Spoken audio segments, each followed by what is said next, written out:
안녕하세요.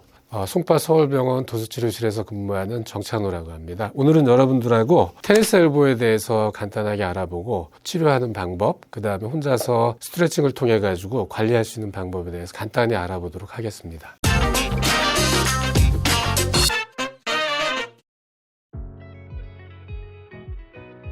자, 먼저 테니스 엘보라고 하는 거는 손목을 뒤로 제껴주는 근육, 수근 신근이라고 얘기는 하는데, 이 손목을 뒤로 제껴주는 근육이 이 팔꿈치의 바깥쪽에서 시작을 하게 돼요. 그래서 이 부분에서 이쪽을 따라서 쭉 연결이 되는데, 그 테니스 같은 운동을 하던 아니면 손목을 많이 쓰게 되면 이 근육에 염증이 생기면서 손목을 움직일 때마다 통증이 나오는 증상을 테니스 엘보라고 합니다. 간단하게 검사할 수 있는 방법은 손목의 힘을 통해 가지고 검사해 볼 수가 있는데, 팔 아래쪽을 잡아주고 고정을 해둔 상태에서 손목을 잡고, 자, 손목 뒤로 제껴 보세요 하고 이 저항을 주면서 손목을 뒤로 제끼는 근육에 힘을 최대한 올렸을 때 통증이 나오는가 안 나오는가 확인을 해봅니다. 그래서 통증이 있다 그러면 저희가 이제 그거를 대략적으로 테니스 엘보라고 생각을 하고 테니스 엘보에 맞춰서 치료를 합니다. 지금은 이제 손목을 뒤로 제꼈을 때 통증이 나온다는 가정하에 테니스 엘보를 치료하는 방법을 설명드리도록 하겠습니다. 좀 전에 검사한 테니스 엘보 테스트를 통해 가지고 손목을 뒤로 제낄 때 통증이 있는 경우 지금 치료를 하기 위해서 지금처럼 자세를 잡게 됩니다. 그리고 치료의 방법은 이 손목을 작동시켜주는 근육근막에 대한 이완법과 손목을 뒤로 제껴주는 근육이 붙는 인대 쪽 관절 움직임을 통한 치료, 이렇게 두 가지로 구분을 지을 수 있고요. 팔의 근육들은 대체로 이 앞쪽에서 손목을 굽혀주는 근육, 그 다음에 뒤쪽에서 손목을 제껴주는 근육, 이렇게 구분을 짓는데, 저희가 치료할 때는 이 전반적인 균형 상태를 찾아주는 치료를 하게 돼요. 그래서 자, 환자 팔을 이렇게 올린 상태에서 옆으로 조금만 가볼까요?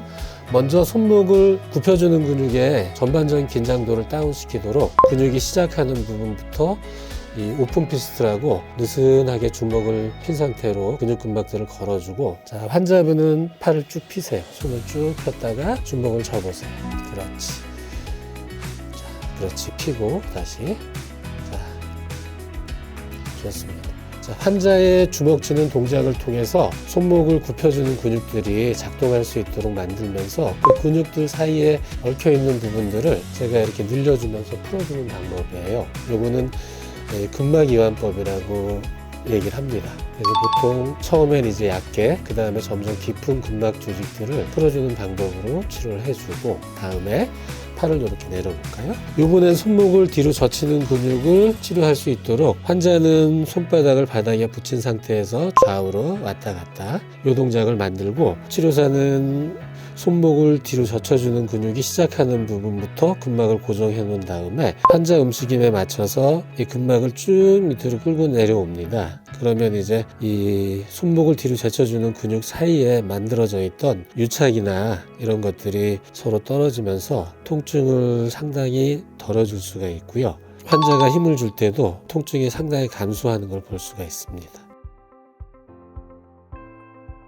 네, 다음에 설명드릴 치료법은 호주의 브라이언 멀리간이라는 물리치료사가 만든 방법인데, 이 바깥쪽 방향으로 팔꿈치 관절을 살짝 미끄러지듯이 위치 변화를 만든 다음에 그 상태에서 환자가 주먹을 쥐면서 최대한 힘을 줬을 때 통증이 줄어드는 걸 치료에 이용을 합니다. 그래서 벨트를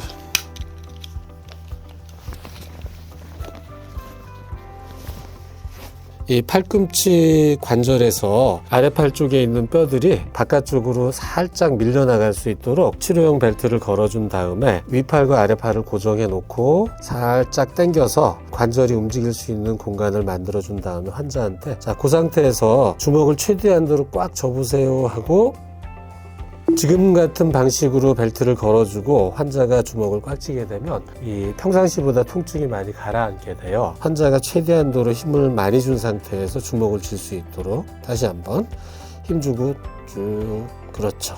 네, 지금 같은 동작을 한 10회 정도 반복해서 10회 2세트로 치료를 해주고요. 마지막으로 환자가 팔꿈치를 구부렸다 폈다 할 때 좀 더 원활한 동작이 될 수 있게 만들기 위해서 환자 팔을 이 상태로 90도 굽혀 놓은 상태에서 자, 윗팔을 바깥쪽에서 고정을 해준 다음에 아래쪽 팔은 손목 쪽에서 움직이지 않도록 고정해 둔 다음에 마찬가지로 벨트를 당겨서 바깥쪽으로 아래팔이 미끄러지도록 당겨준 상태로 유지하고, 자, 팔 굽혀 보세요. 그렇지. 좋습니다. 환자가 불편해했던 굽힘이나 펴 동작들을 반복적으로, 마찬가지로 이것도 한 10회 2세트 내지 3세트 반복하면서 지금 같은 동작을 만들어서 치료를 해주게 되면 테니스 엘보에서 보여줬던 통증의 상당 부분이 가라앉는 걸 볼 수가 있어요. 이 테니스 엘보 같은 경우는 요 바깥쪽에 근육을 많이 늘려주면 늘려줄수록 훨씬 더 효과적이고요. 안쪽과 바깥쪽 근육을 다 같이 늘려주는 게 더 도움이 됩니다. 그래서 환자분들에게 손가락과 손바닥을 같이 잡은 다음에 손목을 뒤로 최대한도로 당기세요. 자, 최대한도로 당긴 다음에 이 상태에서 팔꿈치를 쭉 펴볼까요? 쭉. 그렇죠. 자, 손목을 굽히는 근육을 늘려주도록 지금 같은 방식으로 대략 당기고 한 10초 정도 다시 돌아가고, 자, 이 동작을 한 번 할 때 한 5차례 정도 반복해 주고요. 요번엔 이 손등 쪽에서 손가락과 손등 부분을 같이 잡은 다음에 당기는 느낌은 있지만 안 아플 정도까지 지그시 당겨 놓은 상태에서, 자, 이 상태를 유지하고 팔꿈치를 쭉 펴주는 거예요. 그러면 요 바깥쪽 테니스 엘보를 만드는 이 근육들이 늘어나는 느낌을 가질 수 있는데, 그런 식으로 해가지고 마찬가지로 10초 유지했다가 힘을 빼줍니다. 요거를 한 5회 정도 반복해 주시면 초기 테니스 엘보 같은 경우는 증상을 완화시킬 수 있는 방법이 될 수 있습니다. 오늘은 이렇게 해서 테니스 엘보에 대한 간단한 진단법과 치료법, 그리고 혼자 관리할 수 있는 스트레칭에 대해서 알아봤습니다. 네, 지금까지 송파 서울병원 도수치료실 정찬호였습니다. 감사합니다.